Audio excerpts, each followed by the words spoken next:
İlk önce metne girip beyaz rengi seçin tuşuna basın.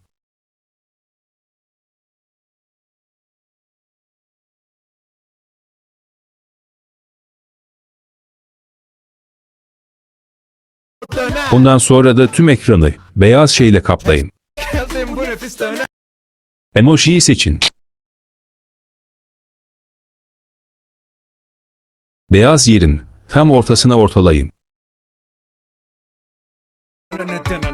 Üzerine siyah şeyi koyun.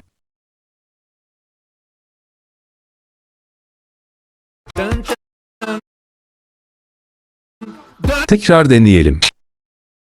Anlamayanlar videoyu geri sarıp bakabilir. Ve hazır.